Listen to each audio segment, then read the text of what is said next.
When you pick up your bat for the first time, every time you go to practice, what is your goal? Have you ever really thought about it? It's very important to make sure that you define exactly what your goal is when you're practicing hitting, especially from your first swings on the tee all the way to when you get out onto batting practice on the field, and especially in the game. Well, in today's lesson, we're going to go over one of the main things that I see, and I used to do myself, and that is going out to the field and just trying to basically hit home runs, trying to see how far we can hit the ball. Literally, I used to do this all the time when, especially if I got a chance to hit on batting practice on the field, try to launch the ball as high as I could and get it out of the park. Well, I'm going to tell you right now, guys, that's one of the most detrimental things we can do to our hitting for the mere fact that it doesn't translate into success on the field. If you followed the MLB All-Star Home Run Derby for years, you'll see players' averages who go into the Home Run Derby, their hitting suffers directly afterwards because they have the mentality of lifting the ball. It's very, very common. Doesn't always happen, but it's very common. But a lot of players, especially when I start working with even professionals, college guys, especially high school guys, everyone wants to get out there and lift the ball. Well, in today's lesson, we're going to go over the trajectories, how those work in terms of batting average, and what we are, or what our goal needs to be every single time we pick up the bat to practice. So the numbers I'm going to be giving you are accumulated over years and years and years in the MLB. And we have to remember, too, this is also against the best defenses in the world. So the general rule of thumb, and I'm sure you've probably heard me talk about trajectories in other lessons, but it's very important to make sure we get specific on how these trajectories work. So if we are to hit let's say a sharp, hard ground ball, we got three main trajectories: sharp, hard ground balls, line drives, and then anything that's lifted above a line drive would be a lifted ball.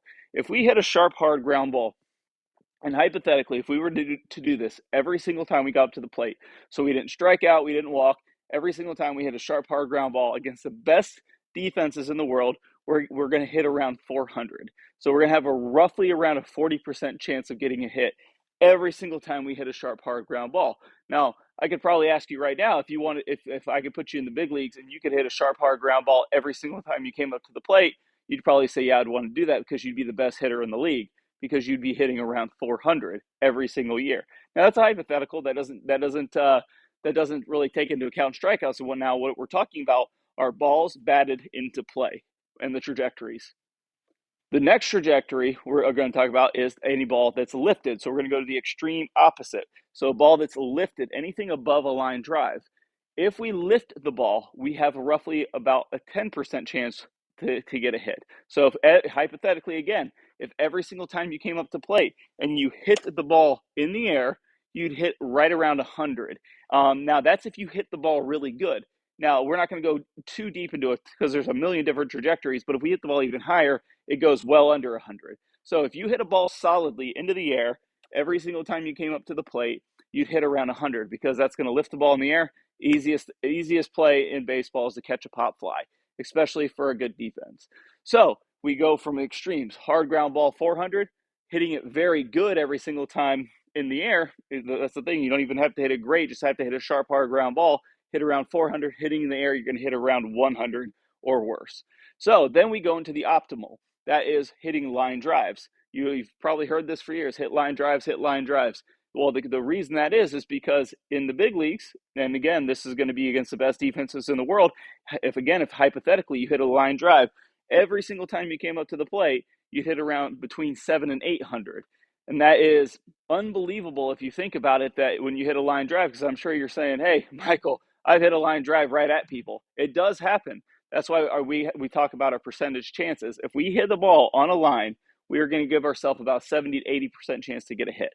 So if we understand those, we now need to understand how trajectories work in terms of swing mechanics and how we actually hit the ball. Because the thing is we cannot control a perfect trajectory every single time, due to the fact that we have a round bat and a round ball. When these hit each other, there's different things that can happen. But what we can do, and which we teach heavily in the Pro Speed hitting system, is optimize our ability to get our optimal trajectories. So as you can guess, we are going to want, if we had to pick 2 of the 3 trajectories we're going to want to have, we wouldn't want line drives and pop flies, or balls that are lifted. We'd want line drives and hard ground balls. So let me explain how this works. If our intention is to hit a certain trajectory, we're going to get about 3 different trajectories off of that intention. as a rule of thumb. So let's just go over the first one. If my intention, which is what everybody does when they go out to practice, try to lift the ball. If my intention is to lift the ball, my three trajectories, we are going to have a high, and we're going to have a high trajectory, a solid trajectory, and a low trajectory. So if we hit the ball solidly when we're trying to lift the ball, we're going to get that home run trajectory where it shoots nice and out there, where we hit about 100. If we lift the ball, we hit it great every time. Our second trajectory, our high trajectory, is going to be a pop fly where we hit way under 100. So those are our two. Now, our third trajectory is a great trajectory, is the line drive. So that means one out of these three trajectories is going to be optimal, because we know the two optimal trajectories are line drives and hard ground balls. So if my intention is to hit the ball in the air, I'm giving myself 1/3 of a chance to get a good optimal trajectory. So that means if I took 3 swings and I hit one of those solid, or one of those on my low trajectory, I'm going to give myself the best chance. The other two, I'm dead every single time. So if we understand this, now let's go ahead and take this into a hard ground ball trajectory, which again is not optimal, but it's going to be much better. Let's say I'm trying to hit a hard ground ball. Well, my solid trajectory is going to be that sharp, hard ground ball. My high trajectory is going to be that line drive. So now, and then my low trajectory is going to be more one of those choppers. Now, a chopper is not a hard ground ball, but it's still better than a lifted ball. So now that's going to give me 2 of my 3 optimal trajectories, which is going to be the line drive and the hard ground ball. So now, what trajectory should we be going for? And that's what we're going to go over here. If we're going for the line drive trajectory, our 3 hits are going to be, our solid hit's going to be a nice line drive, our low trajectory is going to be a sharp hard ground ball, and our high trajectory is going to be a slightly lifted ball. Now, more times than not, when you're going for line drives and your swing is designed to hit line drives, that line drive turns into what we call a backspin line drive, where the ball starts off straight and then lifts from there. If you hit that, that's about as good as you can hit a ball, so that's okay.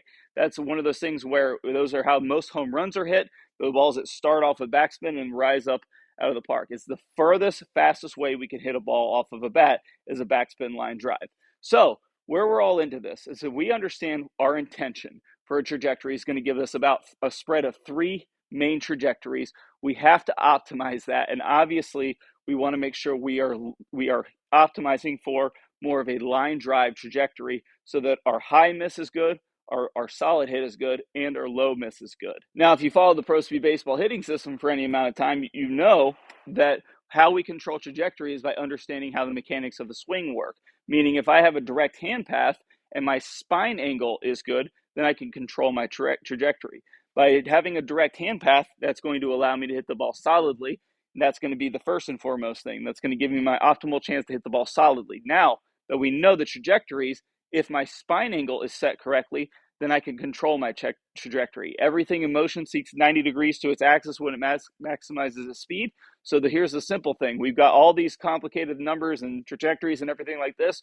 All you have to remember is that if you're set up to hit a line drive, you're going to give yourself the best chance for success every single time you come up to the plate. So again, as we know, the spine angle is going to seek 90, so meaning the bat's going to be seeking the plane of the spine. If my spine is tilted way back, well, then I'm going to be seeking that high trajectory. If my spine is tilted way forward, then I'm going to be seeking that low trajectory. Now, optimal is going to be more of a straight up and down spine angle to slightly tilted back spine angle. And a great way to remember this, and a good feel for a lot of players, is you imagine where your belt buckle is and you imagine where your nose is. If you can keep your belt buckle in front of your nose the entire time, then you're going to keep an optimal trajectory as long as that nose doesn't get too far back. So this is a drill we use in the Pro Speed Baseball hitting system to control the spine angle, is understanding where that belt buckle is in relationship to the nose so that we can keep a good spine angle. So if we're going to want to optimize our trajectory, let's get a straight up and down spine to a slightly tilted back spine. Make sure we have a good direct hand path. Understand what our goal for the day is every single time we go out to play, and that is hitting those line drives so I have my good high misses and my good low misses. So as you can see there, a good spine angle, a good hand path, it's almost difficult to not hit a great optimal trajectory. Now guys, controlling trajectory is vitally important, and one of the main things we have to make sure we're doing when we're talking about our spine angle mechanics controlling trajectory is making sure that our bat is sinking down into the lag position properly so that we can swing along the plane of our spine. If we're not getting to this proper transition position where the bat shallows out and then can seek 90 degrees to our axis, it makes it very, very difficult to get that solid contact in the trajectory that we just talked about. Well, I've got a great bonus for you. I'm going to play you one of our best transition videos from our All Access library that you can see absolutely free by checking out the preview that we're going to play at the end of this video. If you want to see that entire lesson, just click on the iCard that pops up during the preview, or you can click on the link in the description below. And if you pair up getting a great spine angle with getting the transition in the right place, then you have the optimal ability to optimize your trajectories and your batting practice. All right, guys, let's go ahead and get started. If you want to hit great, you have to get into the proper bat lag position. Why is this reason we want this? Is because it allows us to maximize our bat speed. So our bat cannot get to its highest speed until it gets 90 degrees to our spine. So if my spine is straight up and down, when this bat gets 90 degrees to my spine, that's when it can reach its maximum velocity. Everything in motion is going to seek 90 degrees to its axis when it maximizes its speed. If the bat gets somewhere in this area soon enough, we can now get into the proper bat lag position to release the bat. An improper bat lag position would be above the most common mistake, where the bat gets up too high, then it tries to get into the position, and by that time it's just too late. So how do we train this position? Well, I've got a beautiful drill that's going to show you exactly how to start getting into this transition position, and it's going to be just as simple as understanding the extension of the bat.